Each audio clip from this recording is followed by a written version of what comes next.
Hello guys, welcome और welcome back to the channel. I hope all are doing great. तो आज हम अपना न्यूज़पेपर एनालिसिस करेंगे एंड इसके अंदर सबसे पहले हम बात करेंगे ज्ञानवपी मॉस्क के बारे में। तो ज्ञानवपी मॉस्क का इशू क्या है? तो बेसिकली ज्ञानवपी मॉस्क जो है ये सिचुएटेड है वाराणसी के अंदर, और कहा जाता है कि यहाँ पर पहले मॉस्क से पहले यहाँ पर टेम्पल बना हुआ था। क्या बना हुआ था? टेम्पल बना हुआ था, ठीक है ना। और टेम्पल को डिस्ट्रॉय कर यहाँ पर मॉस्क बनाया गया, ठीक है।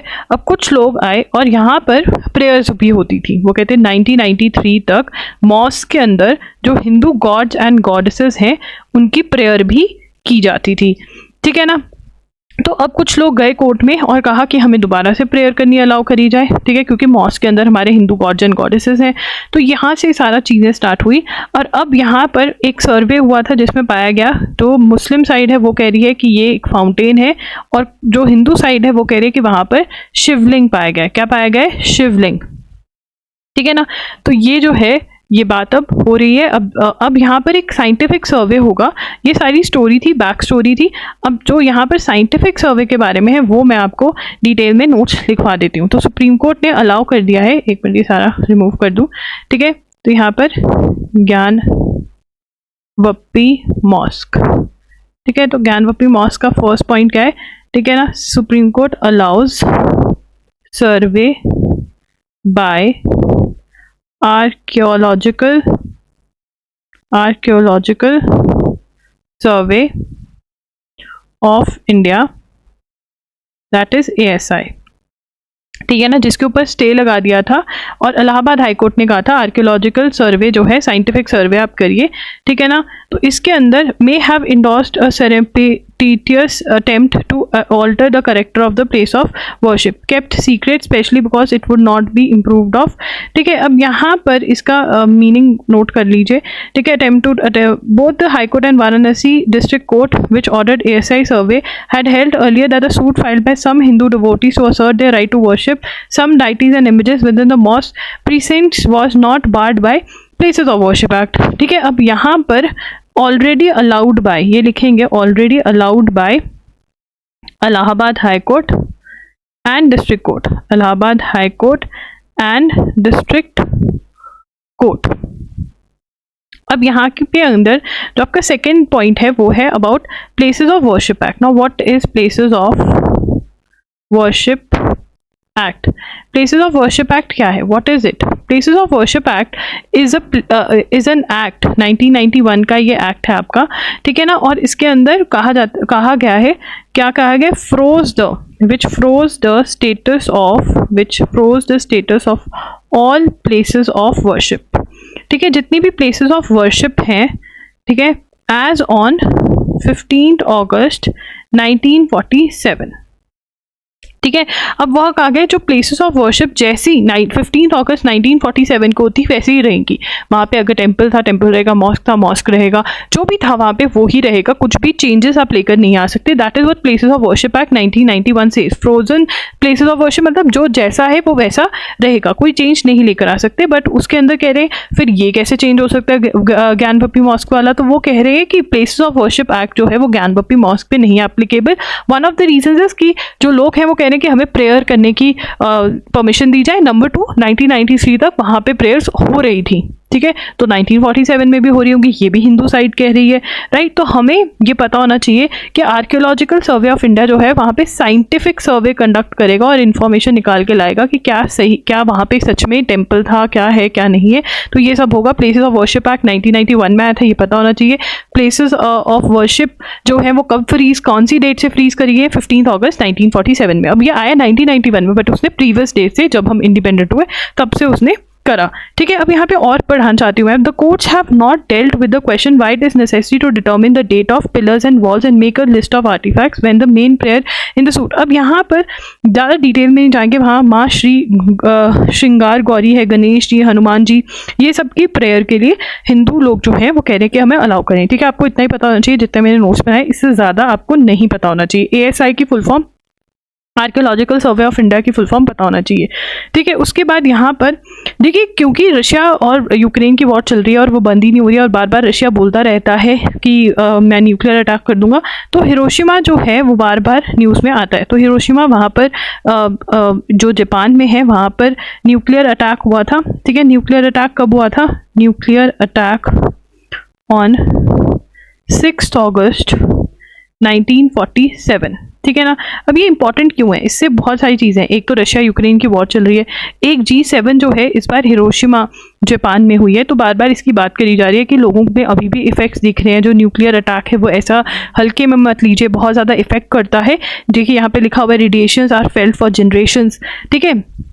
अब चलिए आगे चलते हैं। अब यहाँ पे तो प्रोवर्बियल प्रोपेंसिटी का मतलब क्या होता है? प्रोपेंसिटी का मतलब होता है propensity is a natural tendency to behave in a certain way. अब यार यहाँ पे ये क्या बात कर रहे हैं? देखिए यहाँ पर ये बात कर रहे हैं ईरान और सऊदी अरेबिया की, ठीक है। क्या बात करें?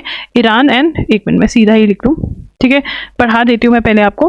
तो देखिए ईरान और जो सऊदी अरेबिया है, ठीक है, ईरान और सऊदी अरेबिया, ठीक है, इनकी आपस में बनने लग गया। क्यों? चाइना ने मीडिएशन कराई कि दोस्त बन जाइए, ठीक है ना। चाइना मीडिएटेड, ठीक है, मीडिएटेड, नाउ फ्रेंड्स। अब यहाँ पे आपको समझना पड़ेगा कि ईरान का दुश्मन कौन है? Israel is an enemy of Iran, ठीक है ना। और सऊदी के साथ यूएस की बहुत मतलब ठीक ठाक चल रही थी, बट क्योंकि अब सऊदी जो है वो ईरान का दोस्त बन गया है, तो कहीं ना कहीं उसको यूएस की ज़रूरत कम होती जा रही है, और यूएस कभी ऐसा नहीं चाहेगा। इजराइल जो है यूएस का बहुत अच्छा दोस्त है और ईरान का दुश्मन है। तो यहाँ पर अब क्या चाहता है? यहाँ पर यूएसए कुछ चाहता है, तो वो पढ़ लेते हैं। और उससे पहले सऊदी अरेबिया जो है वो पहले यूएसए के साथ बहुत मतलब ओनली लिंक रखता था यूएसए के साथ। तो यहाँ पर हम पहले अपना हेडिंग लिखेंगे सऊदी एंड यूएसए, ठीक है। सऊदी और यूएसए कैसे था? एनर्जी, इनका क्या था? Energy for security compact of 1945, ठीक है ना। अब यहाँ पे ये इसके अंदर एनर्जी का जो भी चीज़ें थी वो इनके साथ करते थे, यूएस वालों के साथ। बट अब यहाँ पे चाइना ने मीडिएट किया, तो अब ये ईरान के साथ भी दोस्त हो गए, सऊदी वाले, ठीक है। ये हमने लिख लिया ऊपर। उसके बाद यहाँ पर एक और जो चीज़ हुई है वो ये हुई है कि ओपेक के अंदर, व्हाट इज़ ओपेक? सबसे पहले यहाँ पर अब एक लिखेंगे ओपेक। सबसे पहले आपको ओपेक की फुल फॉर्म पता होनी चाहिए, ऑर्गेनाइजेशन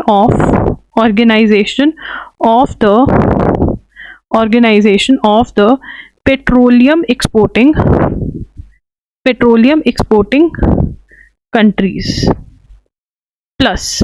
अब ओपेक प्लस क्या है? जो कंट्रीज के पास बहुत ज़्यादा ऑयल है वो इस ग्रुप का मेंबर है, और वो डिसाइड करते हैं कि रेट क्या रखना है, ताकि मार्केट के अंदर कमी रहे। हमेशा प्रोडक्शन कितनी करनी है, क्या डिसाइड करते हैं कि ऑयल की प्रोडक्शन कितनी रखनी है और रेट कितना रखना है, ताकि वो इतना ज़्यादा प्रोडक्शन ना हो जाए कि सस्ते में बेचने लग जाए। तो ये लोग अपना गैंग बना के बैठे हैं, और उसके अंदर रशिया जो है वो बहुत फेवर कर रहा है। रशिया रशिया की फेवर कर रहा है Saudi Arabia, right. All these in 4 face Saudi initiative challenge the US interest, they deserve president Joe Biden bid for री इलेक्शन नेक्स्ट ईयर। अब यहाँ पे क्या कह रहे हैं कि क्योंकि पहले सऊदी और यूएसए, सऊदी सिर्फ यूएसए के साथ था, ईरान उसका दुश्मन था, यूएसए की उसको ज़रूरत थी सिक्योरिटी के लिए, अब वो दोस्त बन गया ईरान का। चाइना ने मीडिएशन करवाई, तो ऑब्वियसली बात है चाइना के साथ भी अच्छे रिलेशंस है। ओपेक प्लस में रशिया का साथ दे रहा है, या जो कंट्रीज कह रही हैं वो कर रहा है, तो obviously having a good relationship, ठीक है। तो यहाँ पर हम अगर आगे पढ़ेंगे, ठीक है, तो ये हमें समझ में आना चाहिए कि यहाँ पे ऑथर क्या कह रहे हैं कि कहीं ना कहीं अब यूएसए चाहता है कि इजराइल भी जो है ना, ठीक है, Saudi to normalise relations with Israel, ठीक है, वो अगर होता है या नहीं होता, प्रपोजल भी किया है, ठीक है ना। Saudi wants, USA wants Saudi to normalise relations with Israel, ठीक है। उसके बाद ये हमें पता होना चाहिए, समझ में आना चाहिए हमें कि ये यूएसए चाहता है, अभी तक हुआ नहीं है बट चाहता है, ठीक है। उसके बाद NRF proposes an expensive definition of research. अब देखिए इसके बारे में हम पहले लिख लेते हैं, एंड फिर उसके बाद I am going to run through this. Anusandhan National Research Foundation Bill. ठीक है, ये कौन सा बिल है? देखिए इसके बारे में हम बहुत बार पढ़ चुके हैं, बट इसके ये बिल का नाम ये है, ये वो है जो proposes establishment of National Research Foundation, that is NRF। NRF क्या करेगा? हमने इसके बारे में बहुत बात करी है। अनुसाधन नेशनल रिसर्च फाउंडेशन बिल है इसका नाम, मतलब ये लॉ लेकर आना चाह रहे हैं जिसके अंदर क्या करेंगे, जिसके अंदर रिसर्च फाउंडेशन बनाएगी। ये रिसर्च फाउंडेशन क्या करेगी? अकेडमिशियंस जो होते हैं, अकेडमिशियंस को कनेक्ट करेगी इंडस्ट्री के साथ। इंडस्ट्री बोलेगी हमें इसकी नीड है, जो यूनिवर्सिटी में प्रोफेसर स्टूडेंट्स हैं वो उसको बनाने की कोशिश करेंगे और इंडस्ट्री की हेल्प करेंगे। ठीक है ना, इससे बहुत ग्रोथ होगी, रिसर्च हो पाएगी इंडिया के अंदर। ठीक है, तो इसके अंदर क्या करेंगे? Provide high level strategic direction for research, innovation and entrepreneurship. Seeks to replace, ये इंपॉर्टेंट है, ये हम बहुत बार लिख चुके हैं, दोबारा से लिखेंगे। Seeks to replace science and engineering research board. ठीक है ना, दैट इज सर्ब। ये इंपॉर्टेंट है और इसके अंदर रिसर्च में हेल्प करेंगे basically. More expensive definition of research which include science, engineering, information technology, liberal arts, बहुत टाइप के। और reading of text suggest can fund and receive money from private sources. ठीक है, NRF governing body will be presided over by president. NRF governing body to be presided over by PM। ठीक है, उसके बाद there is also prime minister and have the minister of science and education as vice president. ठीक है, vice president कौन है? Vice president is equal to minister of science and education as vice president. Vice president कौन है? Minister of Science and Education. There is also an explicit inclusion of 5 members from business, who can be nominated to the board. ठीक है, 5 members from business and industry to be nominated to the board. ठीक है, the bill after approval in parliament will establish apex body strategic direction to scientific research. ठीक है ना, NRF क्या होगा? एक बॉडी बनेगी NRF, एपेक्स बॉडी होगी जो क्या करेगी? डायरेक्शन देगी, डायरेक्शन टू साइंटिफिक रिसर्च। ठीक है ना, और ये किसके एज पर, किसकी रिकमेंडेशन पे आया? As per recommendation of national NEP, that is national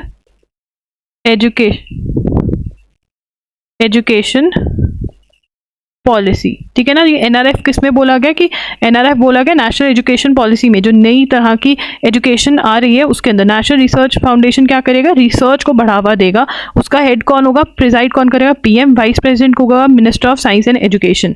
5 members industry और बिजनेस में से आएंगे जो बहुत जरूरी है, जो बताएंगे कि ऐसा होना चाहिए वैसा होना चाहिए। NRF मतलब नेशनल रिसर्च फाउंडेशन एक एपेक्स बॉडी, टॉप बॉडी बनेगी जो साइंटिफिक रिसर्च को बढ़ावा देने में हेल्प करेगी।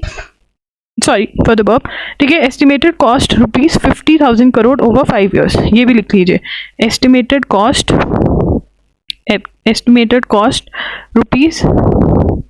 ₹50,000 करोड़ ओवर 5 years। ठीक है जी, ये भी इंपॉर्टेंट है।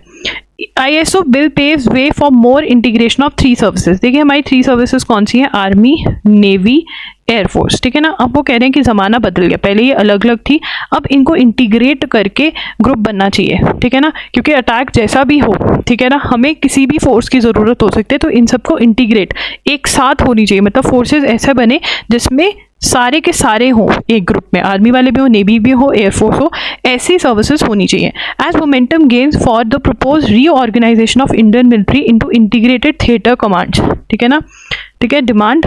अब इसके अंदर कौन सा बिल लेकर आए? ये इंटर सर्विसेज, लिखिए इंटर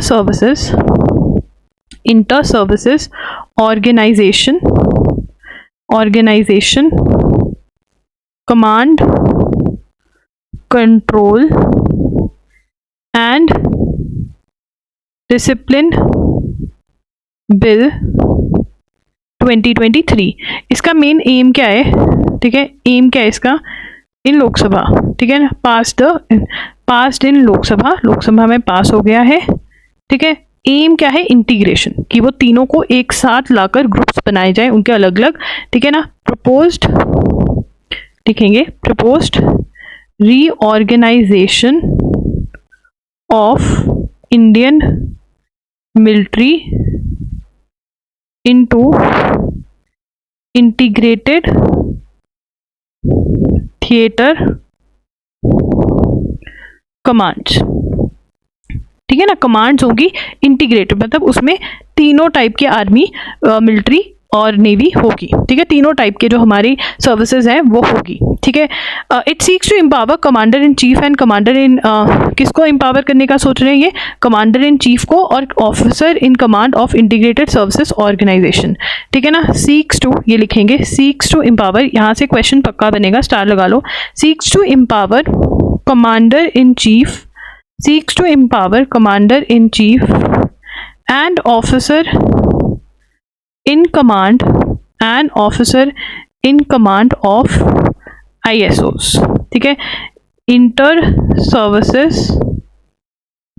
ऑर्गेनाइजेशंस। तो इसके अंदर किसके पास पावर होगी, किसको एम्पावर कर रहे हैं ये लोग, किसको एम्पावर कर रहे हैं ये लोग, कमांडर इन चीफ और ऑफिसर इन कमांड को। ये हमें रट्टा मारना पड़ेगा, ठीक है, इसमें कोई समझने वाली बात नहीं है, ठीक है। With all discipline administrative power in respect of personal serving in or attached to such organisation, defence ministry said the ISO bill is essentially an enabling act and does not propose any change in rules वगैरह, कोई rules में change नहीं लेकर आ रहे, but हाँ jointness हो जाएगी तीनों सर्विसेज के अंदर, जो कि आर्मी, नेवी और एयरफोर्स, ठीक है। इनकी कमांड्स होंगी वो इकट्ठी बनाने की कोशिश कर रहे हैं लोग। उसके बाद आता है house panel bats for lowering minimum age to contest polls. अभी एज टू कंटेस्ट पोल्स कितनी है, देखिए the minimum age for a person to contest Lok Sabha and assembly polls is 25 years. ये लिख लेंगे, minimum age to contest Lok Sabha and state assembly polls is 18, assembly polls is 25 years, ठीक है ना। ये अभी क्या है, नाउ है, ठीक है, अभी 20। ये बहुत इंपॉर्टेंट क्वेश्चन है जो आपके कॉन्स्टिट्यूशन में से आता है, और राज्यसभा में एंड राज्यसभा और द स्टेट, ठीक है, ये है एंड राज्यसभा और state legislative council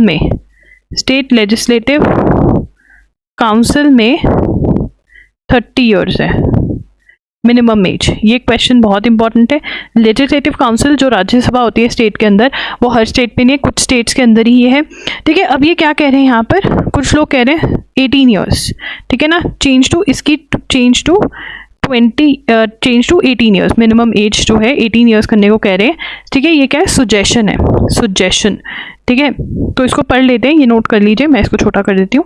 holding the young individuals can be reliable and responsible, parliamentary standing committee has recommended reducing the age, ठीक है ना। किसने, पार्लियामेंट्री स्टैंडिंग कमिटी ने सुजेस्ट किया है, parliamentary standing committee,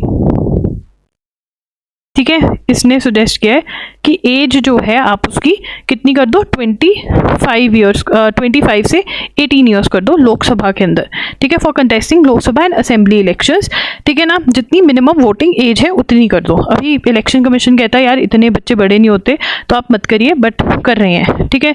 prime minister Narendra Modi will virtually lay the foundation stone for redevelopment of 508 railway station.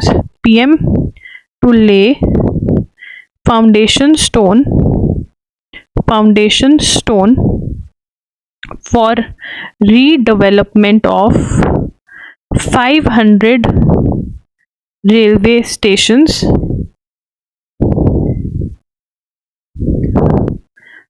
under Amrit Bharat scheme, कौन सी scheme है? Amrit Bharat scheme. ये कौन सी है? कंक्लूजन जो 75 ईयर्स ऑफ इंडिपेंडेंस का जो है, celebration of 75 years of independence, ठीक है ना। मेरी माटी मेरा देश ये भी है इसके अंदर। पीएम टू ले foundation stone for redevelopment of 500 railway stations, ठीक है, ये हमें पता होना चाहिए, बहुत ही ईजी है। 508 रेलवे स्टेशन, ये पता होना चाहिए 508। Yes, NHA x tends digital health incentive scheme. National health authority announce extension of digital health incentive scheme under the Ayushman Bharat digital mission.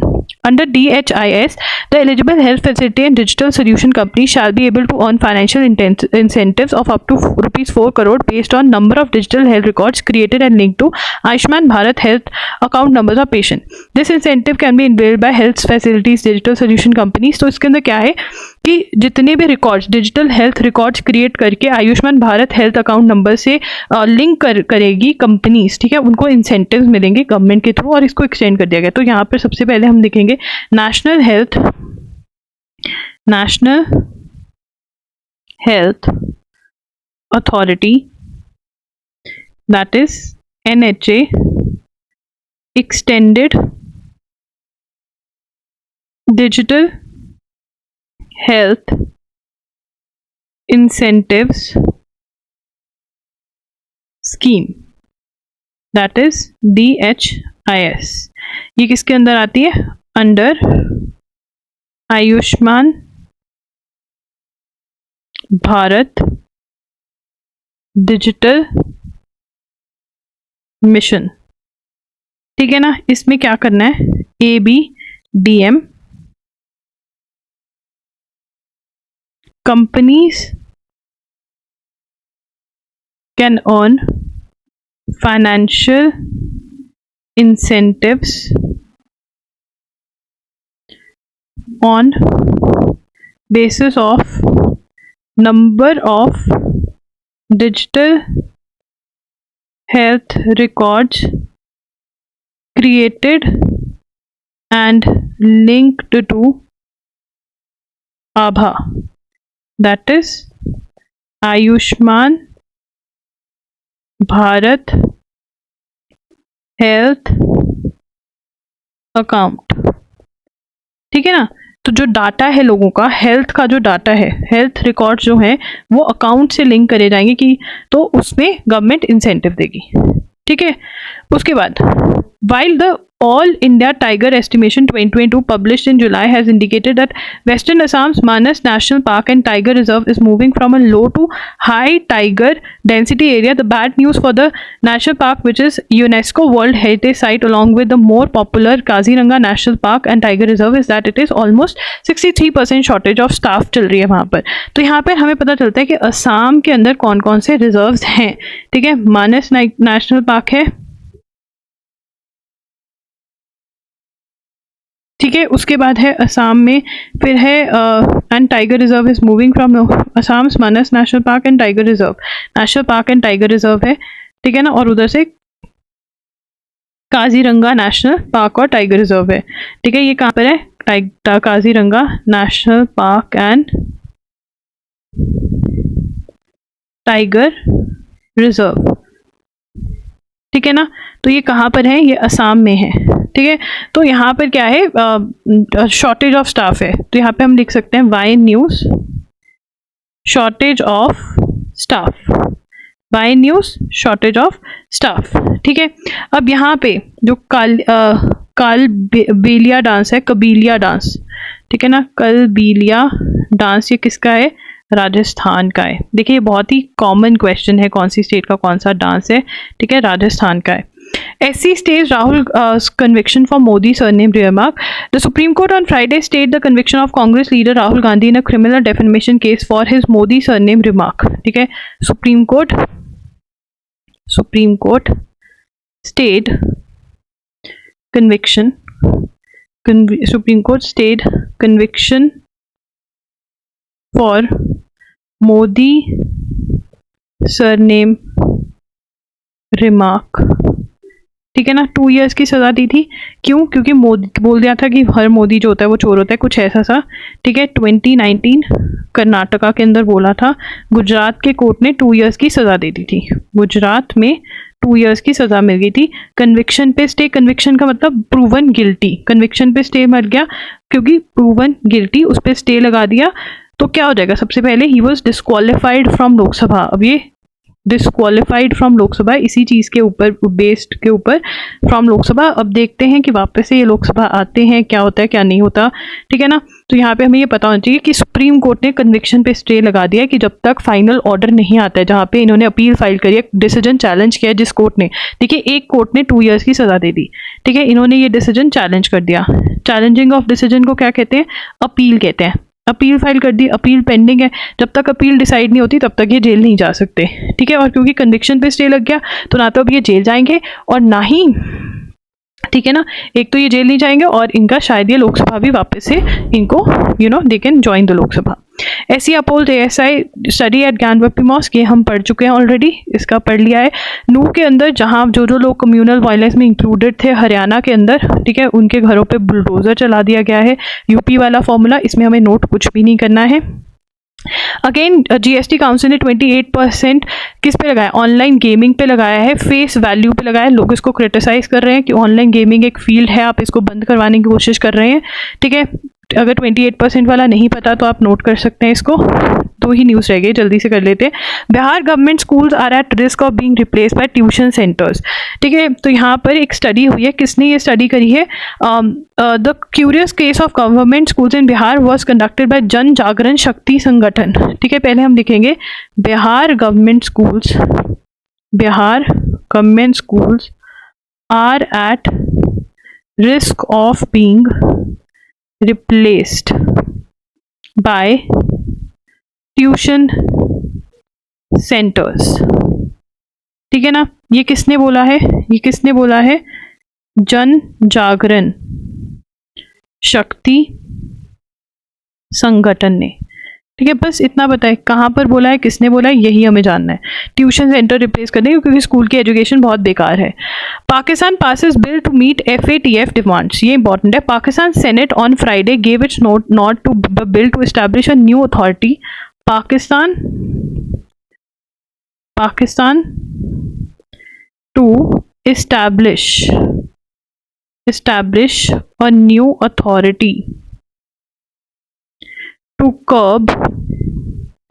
curb money laundering and terror financing, और legislation और bill passed, ठीक है ना। help the country लिखिए, will help the country not to be on the grey list of the FATF, that is Financial Action task force. अब यार financial action task force क्या है, देखिए फाइनेंशियल एक्शन टास्क फोर्स जो है वो money laundering और टेरर फाइनेंसिंग जहाँ पर है, जिन जिन कंट्रीज में है, उनको ग्रे लिस्ट में डाल देती है। ग्रे लिस्ट में है तो मतलब यहाँ पे कंपनीज अगर इन्वेस्ट करेंगी तो उनको पता चल जाएगा कि यार यहाँ पर ना things are not that great, ठीक है ना। तो यहाँ पे इनको पता चल जाता है that things are not that great, कि यहाँ पे इन्वेस्ट करने से पहले सोच लेना चाहिए, ठीक है ना। तो इसलिए अगर ग्रे लिस्ट में है तो कंपनीज इन्वेस्ट नहीं करते। अब ये रिमूव हो गए, बट ये लॉ लेकर आ रहे हैं जिसमें कि ये दोबारा से ग्रे लिस्ट में नहीं आए। तो if you want to buy anything you can go to loggery.in and वहाँ पर you will find things. Thanks for joining in. अब आपके रिकॉर्डेड लेक्चर्स अपलोड हो जाएंगे जब भी कुछ इशू होगा नेट में। Thanks for joining in, bye bye, take care.